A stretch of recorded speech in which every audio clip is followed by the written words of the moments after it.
Halo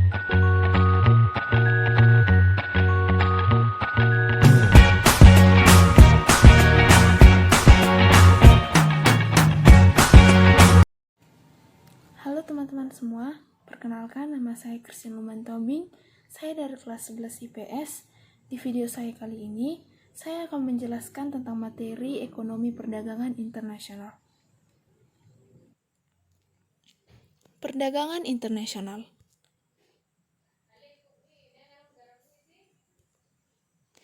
Perdagangan internasional adalah perdagangan yang dilakukan oleh penduduk suatu negara dengan penduduk negara lain atas dasar kesepakatan bersama. Pihak yang melakukan perdagangan ini dapat berupa individu, perusahaan, ataupun pemerintah. Ada beberapa faktor pendorong dalam melakukan perdagangan internasional. Yang pertama, adanya keinginan untuk melakukan kerjasama. Yang kedua, tersedianya sumber daya alam. Yang ketiga, perbedaan kualitas sumber daya, baik itu sumber daya manusia maupun sumber daya alam. Yang keempat, adanya perbedaan selera. Yang kelima, adanya keinginan untuk memperluas pasar. Yang keenam, adanya perolehan keuntungan dari perdagangan internasional. Manfaat perdagangan internasional. Yang pertama, memperoleh barang yang tidak dapat diproduksi di negara sendiri. Yang kedua, memperluas pasar. Yang ketiga, meningkatkan devisa negara. Yang keempat, terbukanya komunikasi antar negara. Yang kelima, mendorong ahli teknologi. Yang selanjutnya, teori perdagangan internasional. Yang pertama, teori keunggulan mutlak. Teori keunggulan mutlak ini dikemukakan oleh Adam Smith yang menyatakan bahwa perdagangan internasional dapat dilakukan jika suatu negara melakukan spesialisasi atau mengkhususkan untuk memproduksi barang-barang yang tingkat efisiennya lebih tinggi dibandingkan negara-negara lain. Yang kedua adalah teori keunggulan komparatif. Teori keunggulan komparatif ini dikemukakan oleh David Ricardo. Teori ini menyatakan bahwa perdagangan internasional terjadi jika suatu negara memiliki keunggulan mutlak pada semua jenis barang. Perdagangan akan tetap terjadi karena biaya relatif untuk memproduksi barang-barang kedua negara berbeda.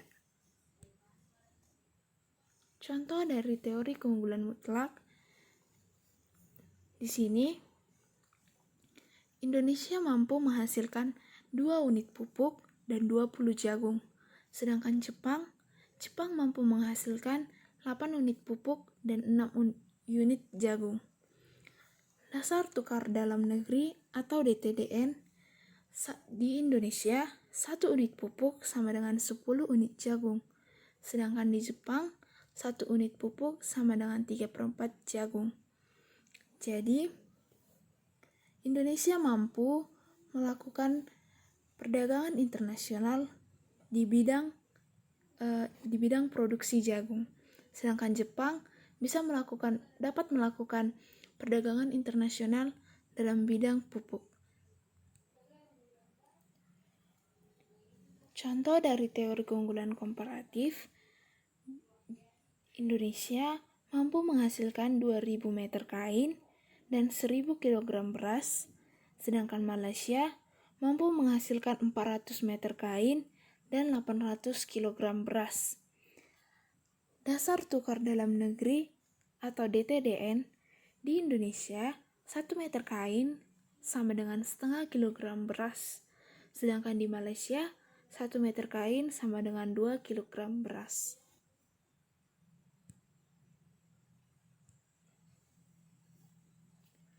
Bentuk dari perdagangan internasional. Yang pertama, perdagangan bilateral. Perdagangan bilateral adalah perdagangan yang dilakukan antar dua negara.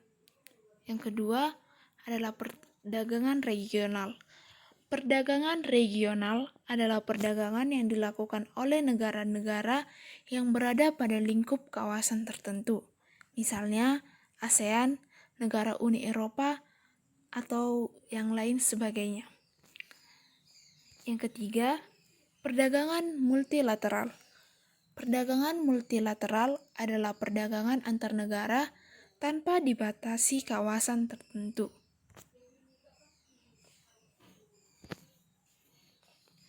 Kebijakan perdagangan internasional.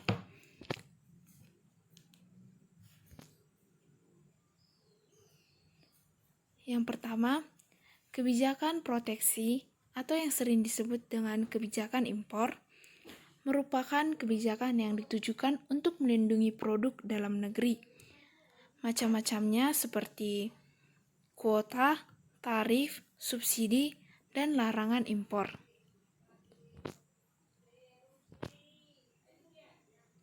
Sedangkan kebijakan kedua merupakan kebijakan ekspor. Adalah kebijakan yang ditujukan untuk melindungi pasar di luar negeri. Kebijakan ekspor ini merupakan barangnya ini dihasilkan di negara kita.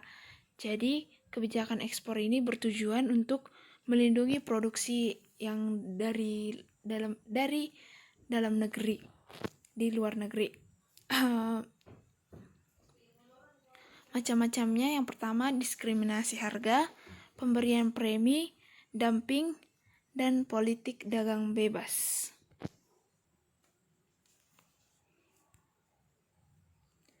Yang selanjutnya adalah devisa.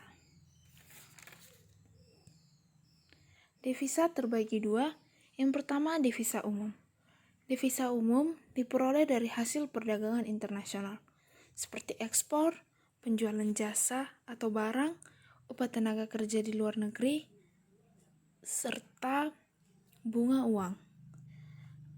Dan Indonesia juga menerima pinjaman, hibah, atau bantuan dari luar negeri dalam bentuk mata uang dolar Amerika Serikat. Itu juga merupakan devisa umum. Yang selanjutnya adalah devisa kredit. Devisa kredit diperoleh dari pinjaman luar negeri.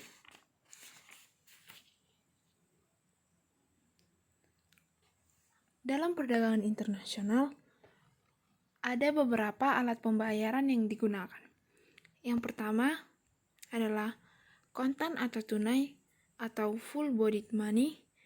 Pembayaran kontan merupakan pembayaran yang dilakukan dengan menggunakan uang fisik secara langsung. Yang kedua adalah telegraphic transfer. Telegraphic transfer adalah sistem pembayaran yang dilakukan dengan menggunakan cek yang diteruskan oleh telegram. Yang ketiga adalah wesel atau bill of change. Bill of change ini merupakan surat yang ditulis penjual yang berisi perintah kepada pembeli untuk membayar sejumlah uang tertentu pada waktu yang tertentu di masa yang akan datang.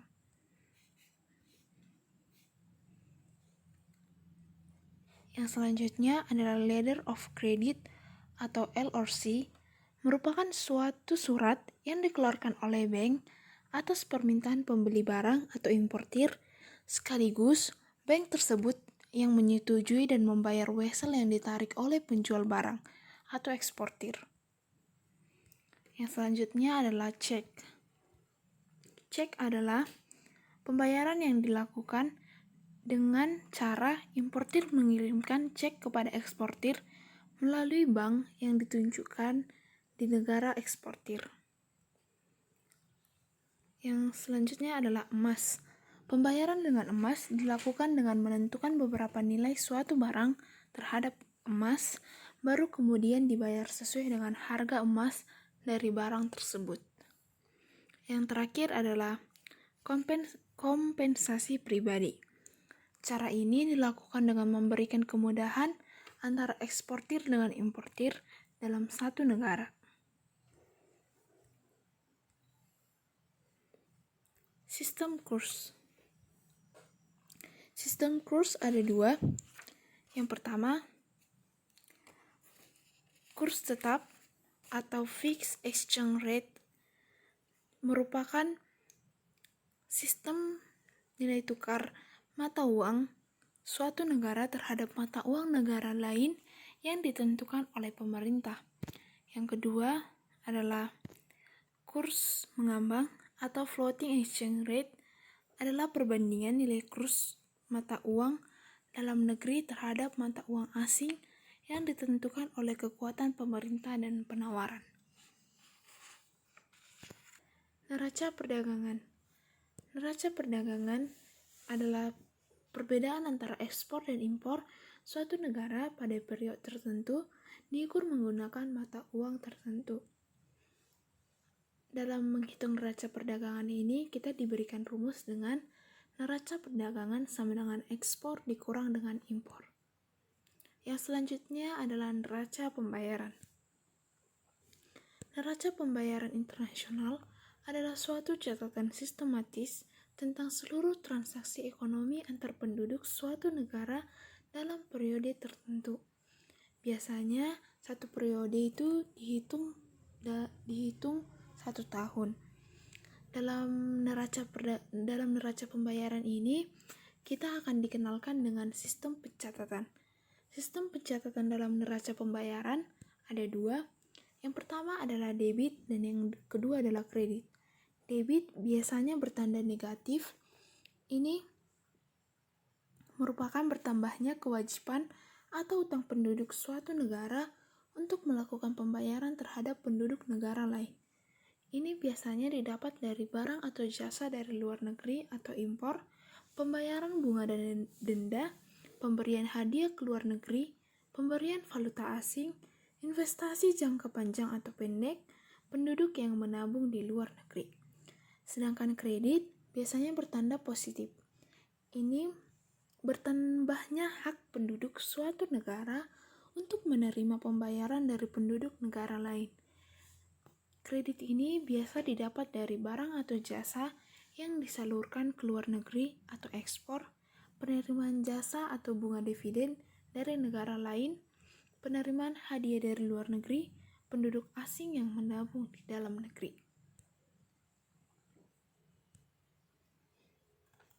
Komponen neraca pembayaran. Yang pertama, neraca berjalan. Neraca berjalan ini merupakan neraca yang berasal dari jumlah saldo dari neraca perdagangan, neraca jasa, dan transaksi sepihak. Neraca berjalan dibagi 3. Yang pertama, neraca perdagangan.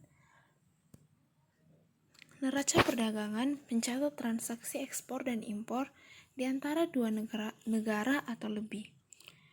Yang kedua adalah neraca jasa. Neraca jasa mencatat transaksi jasa dari atau kepada negara lain. Yang ketiga adalah neraca transaksi sepihak atau unilateral. Neraca unilateral mencatat transaksi sepihak berupa hadiah atau bantuan sosial yang diterima atau diberikan dari atau ke luar negeri tanpa wajib untuk membayar kembali. Yang kedua adalah neraca modal. Neraca modal mencatat transaksi penerimaan atau pembayaran sehubungan dengan peminjaman dan penanaman modal, ekspor dan impor yang terjadi di antara 2 negara atau lebih, baik untuk investasi panjang atau pendek. Biasanya untuk investasi jangka pendek, misalnya membeli obligasi untuk memperoleh keuntungan, sedangkan investasi jangka panjang, misalnya membeli saham untuk investasi jangka panjang. Yang ketiga adalah neraca moneter. Neraca moneter mencatat mutasi dalam hubungannya dengan IMF serta memperlihatkan perkembangan atau perubahan cadangan devisa suatu negara. Dalam neraca pembayaran ada dikatakan defisit, surplus, dan seimbang. Dikatakan defisit jika impor lebih besar daripada ekspor.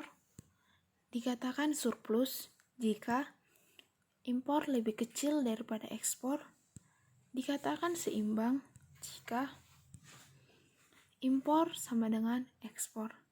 Sekian dari hasil presentasi saya. Jika ada kesalahan kata, mohon dimaafkan. Terima kasih.